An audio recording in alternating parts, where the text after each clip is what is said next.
Alam niyo po ba mga kababayan na ito pong si Senator Jinggoy Estrada meron na pong arrest warrant patungkol po dun sa kaso niya pong plunder. At sabi nga po dito mga kababayan sa Abante, TNT tunay na tabladista, basahin po natin CIDG, ayon po sa CIDG, Jinggoy aarestuhin kahit isa ilalim sa Senate Protective Custody. Ibig sabihin, kahit po ilagay mga kababayan ni Alan Peter Cayetano sa Senate Protective Custody, etong si Senator Jinggoy Estrada, aarestuhin po nila yan sa lalo't madaling panahon dahil nga po sa bisa ng warrant of arrest galing po sa Sandigan Bayan. So ngayon sabi po dito, ayan, basahin natin yung nilalaman. Iginit ng Criminal Investigation and Detection Group, CIDG, na ipapatupad nito ang posibleng warrant of arrest laban kay Senator Jinggoy Estrada kahit pa ito ay isailalim sa protective custody ng Senado.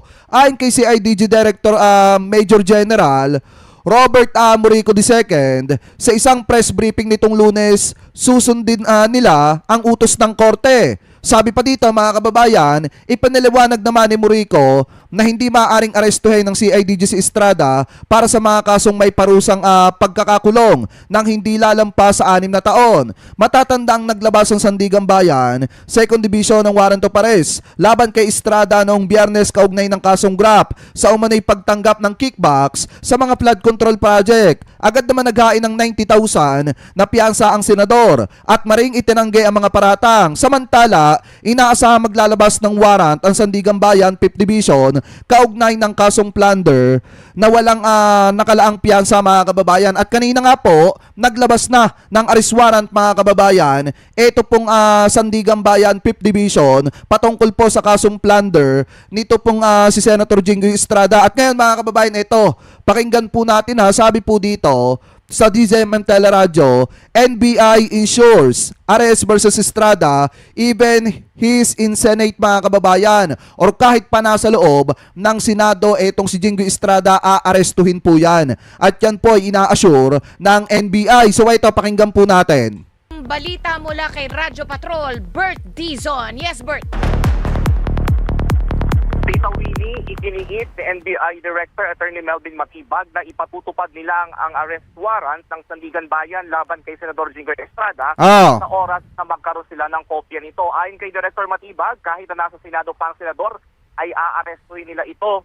Alinsunod ito sa naunang paninindigan ng kasalukuyang liderato ng Senado na maaari lamang arestuhin ng isang senador kung may Philippine court o may Philippine issue na o mayroong inisyo ang korte na warrant mula sa local court ng Pilipinas. Umaasa naman si Matibag na hindi isa sa ilalim ng Senado sa protected custody si Senador Estrada dahil sasalungat ito sa kanilang naunang paninindigan. Ayan. Okay, John. As long as the warrant is valid and legal, so we will enforce a warrant of arrest. Sila na rin yung nagsabi during the conversation namin noong May 11 na hindi daw local court. This time, it's Sandigan Bayan is a local court. So, effectively, they already surrender na pagka local court, wala silang question. Iniyak naman ni Atty. Matibag na nakahanda ang NBI na ipatupad ang warrant kahit na magpakanlong pa ang senador sa Senado. At yan ang balitang kumpirmado. Siguro. Pero mga kababayan ito may natanggap tayong balita galing sa ating researcher. Wait lang, yan. Itong article provider natin. Ayan sabi dito mga kababayan, basahin natin Kasi 'di ba, ito 17 minutes ago, wait lang. Nagpapasa pa yung natin researcher natin ng na mga balitang bago. So sabi dito mga kababayan, ito basahin po natin. Susuko sa Camp Crame. Breaking. Kinumpirma ni Department of Interior and Local Government DILG Secretary John B. Cremulya na susuko na si Senator Jinggoy Estrada sa Camp Crame matapos maglabas ng arrest order ang Sandigan 5th Division kaugnay ng plunder at grab cases na may kinalaman sa flood control scandal. So ibig sabihin mga kababayan, lagas na ba nag-isa yung majority ni Alan Peter Cayetano? Nako, di 11-11 na lang yung labanan. Tama ba? 11-11 na lang yung labanan mga kababayan. At pag may nalagas pang isa, automatic. Automatic mga kababayan, 11-10 na lang yung labanan. Mas lamang na ngayon ang majority. At pag nangyari yan mga kababayan, kanino na ang kontrol ng lahat ng komite dyan po sa Senado? Malamang nasa minority na mga kababayan. Kasi nga, sila na po yung bagong majority eh. 'Di ba? Eh 'di ba sa mga susunod na linggo, ang susunod na makakasuhan ay walang iba. Kung hindi, etong si Senator Joel Villanueva. Si Senator Joel Villanueva ang posibleng sumunod dito po kay Senator Jinggoy Estrada. Pero ang maliwanag po ngayon mga kababayan ito pong si Senator Jinggoy Estrada ay susuko na daw po sa Kamkrame at hindi po siya magtatago katulad po ng ginawa ni Bato de la Rosa. Ano po, so ngayon ito pa. Ayan, panoorin natin to. Ayon sa CIDJ, yan. Kung makikita nyo mga kababayan, ito daw pong CIDJ, nasa Senado na daw po mga kababayan. So sabi po dito, may mga personnel ng Criminal Investigation and Detection Group o CIDJ na nasa Senado pero hindi pa sinabi kung ang kanilang pakay. Kani-kanina lang, kinumpirma ng DILG ang arrest warrant laban po kay Senator Jinggoy Estrada. So ang pakay nila dito mga kababayan, malamang sa alamang, arestuhin po talaga etong si Senator Jinggoy Estrada. Ito na nga po yung sinasabi ko mga kababayan, yung mga DD-shit dyan na nangangarap pa na magpapatuloy yung subcommittee na Marcoleta para lamang po mag-imbento ng mga kasinungalingan at fake news mga kababayan at pilitin ay dawit ang presidente sa maanumalyang flood control. Mga kababayan, malabo na mangyari yan dahil bukod sa illegal, yung subcommittee ni Marcoleta mga kababayan, bukod sa hindi po legal yan, isa lang naman talaga ang punteriya niyan, targetin ang presidente at mukhang malabo na po mangyari yan kasi nga, ito, yung kanilang simple majority mga kababayan, mukhang malabo ng manatiling matibay. Bakit? Tingnan nyo, si Senator Jinggoy, maaaresto na mga kababayan dahil po sa bisa ng warrant of arrest na plunder. Alam nyo naman, pag sinabing plunder mga kababayan, wala pong piyansa yan. Yun po yung masakit na katotohanan dyan. Pag sinabing plunder mga kababayan, maliwanag po sa sikat ng araw, na wala po talagang piyansa yan. Ano po, para lang sa kaalaman ng mga kababayang Pilipino po natin.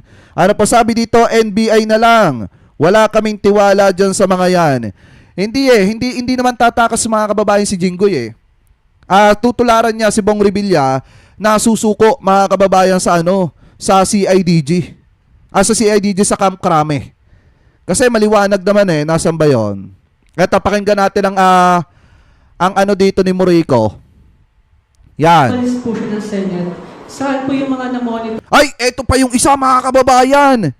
Eto pa yung isang breaking news. O sabi dito, ayun tukoy na ang kinaroroonan ni Senator Bato.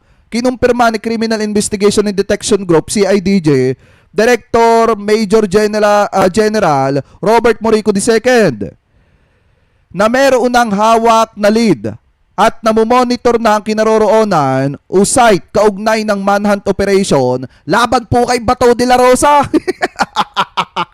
So ibig sabihin mga kababayan, after ni Jinggoy, malaki ang posibilidad na ang sumunod po si Bato. Ito naman yung kay Bato pakinggan natin. Or yung reported sightings natin sa kanya and whereabouts po. Mukhang sunod-sunod na. Last time, it's an operational undertaking which I cannot reveal. But of course, we have leads. Kasama po doon sa manhunt yung pag-identify rin ng mga tao na tumulong sa kanya. There are other details na hindi po namin nire-review. Pero sa ngayon po, may nagtaga po tayong mga info reports kung saan po siya nakakarating.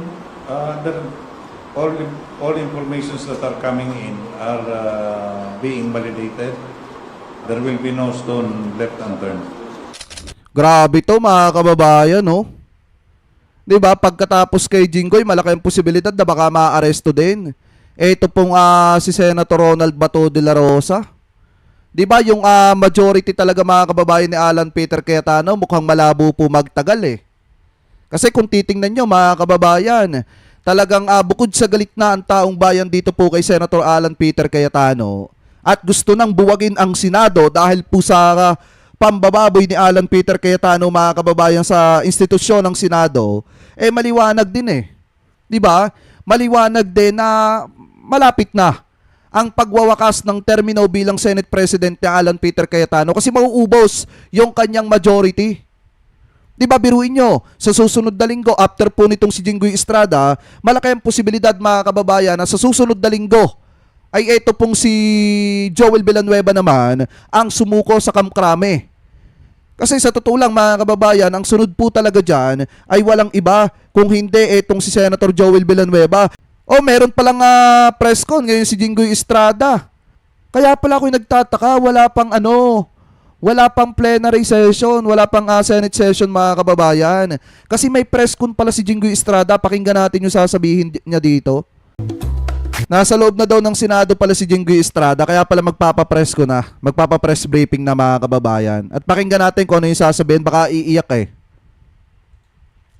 Sa compound ng sinabi particularly sa kanyang tanggapan sa kanyang opisina si Senator Jinggoy Estrada. Yan ay kasunod na dito na sa compound ng sinabi particularly sa kanyang tanggapan sa kanyang opisina si Senator Jinggoy Estrada. Yan ay kasunod naman ng balita ng pagpapalabas ng warrant of arrest detail sa kanya. Sa ngayon, nandito ako sa may main entrance ng Senado at bandang 2:47 ngayong hapon ay may mga dumating na mga tauhan ng CIDG maayos na pumasok dito in escort ng mga tauhan ng Office of Ibig sabihin pala mga kababayan, maagang pumasok si Senator Jinggoy ngayon. Kasi siguro baka expected niya na ilalabas po talaga ngayong araw yung arrest warrant po niya about do sa kasong plunder na isinampa laban po sa kanya ng ombudsman. Kasi mga kababayan, ito para maliwanag po, pag sinabi po kasing plunder, wala pong piyansa yan. Talagang pangungulungan yan ni Senator Jinggoy Estrada mga kababayan, makukulong po talaga siya dyan. Yun po ang pinakamaliwanag na katotohanan. Makukulong po si Senator Jinggoy Estrada sa kaso niya pong ito. the Senate Sergeant at Arms nag-log in dito sa lobby ng pagkatapos ay dumiretso na. Sinubukan namin sila tanongin kung ano ang purpose sa kanilang pagpunta dito. Bagamat wala silang binabanggit, Tito Winnie, at hindi sila nagbigay ng pahayag. Pero mamaya, alas 3:30 ng hapon, ay magpapatawag ng press conference si Senator Jinggoy Estrada at sinabi nga na dito na siya magsasalita at Alas 3:30 ng hapon, 3:30. ibigay ng pahayag kaugnay doon sa lumabas na warrant of arrest laban sa kanya. Samantala Tito Winnie, dito pa rin sa Senado ay nakaantabay pa rin ang mga miyembro ng media sapagkat bukod doon sa issue ng warrant of arrest kay Senator Jinggoy Estrada, nakatakda na rin dumating yung defense team ni Vice President Sara Duterte para naman sa paghahain nila ng reply doon sa articles of impeachment. Matatandaan natin na 10 araw yung ibinigay ng impeachment court para makapaghain ng reply sa articles of impeachment ang Vice President at dahil holiday ng Merkules, ngayon yung deadline, June 1 at base sa abiso ng mga taga-defense ng kampo ng Vice President ay parating na dito. Dami palang mangyayari ngayong araw mga kababayan, no? Ngayong araw din yung pagpapile ng sagot ng kampo po ni Sara Duterte. Hihintayin po yan ng Senado hanggang alas 7 ng gabi.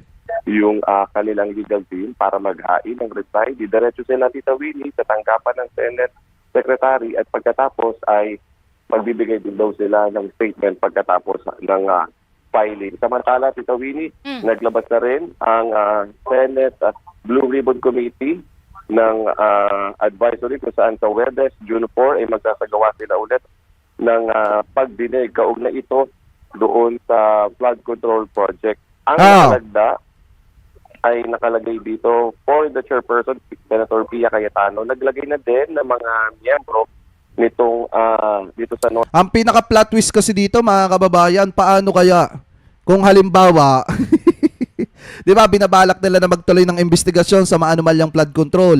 Paano kaya kung gulatin tayo mamaya tapos may biglaang palit leadership pala? Halimbawa lang hindi ko sinasabi mangyayari yan mga kababayan. Pero halimbawa nga ganun yung nangyari. Gulatin tayo tapos may biglaan pala na palit leadership. Napakatindi nun mga kababayan, no? Kasi kung titingnan talaga natin, malaki talaga po ang posibilidad na maubos itong majority ni Alan Peter Cayetano. Kasi ngayon, ang usapan na lang, 11-11 Diba 11-11? Pag may nalagos pang isa, automatic hindi na po nila kontrolado yung chairmanship dyan po sa Senado mga kababayan ng mga komite. Ibig sabihin, magkakaroon uli ng pagbabago at pagpapalit mga kababayan ng chairmanship ng mga komite dyan sa Senado. Dahil nga, posible na hawakan po yan ng mga taga-minority ngayon. Dahil sila na ang lalabas na simple majority. Kapag ka mga kababayan, ito take note, kapag ka mga kababayan nakulong pa itong si Joel Villanueva. Notice ng ikasyam na public hearing. Bagamat, nauna na sinabi ng Senate minority na hindi pa sila nagbibigay ng mga members nila kung sino magiging bahagi ng Blue Ribbon. Pero dito sa Wala pa, oh. notice ay may mga pangalan na nakasulat mula sa minority kung sino yung magiging bahagi ng Blue Ribbon, kabilang sina Senator Bob Aquino, sina Senator De La Rosa, J.B. Ejercito, Risa Ontiveros, Win Gatchalian, Panfilo Lacson, Tito Lapid, Kiko Pangilinan, Erwin Tulfo, Rafi Tulfo, at si Senator Juan Miguel Zubiri. So, Tita Winnie, yan muna yung mga... Ay, ano, Robert, Tita Winnie. Robert, question lang ako doon sa Blue Ribbon Committee.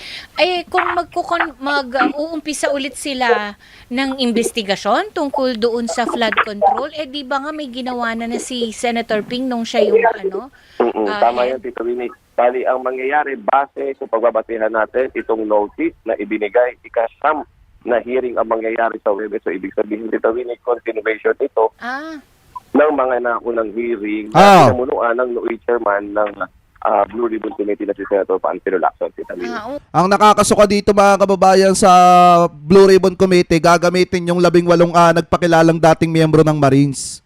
Yun yung pinaka nakakasuka dyan, di ba? Gagamitin si Gutesa. Una pa lang, obvious na naman na nagsisinungaling yung mga yan.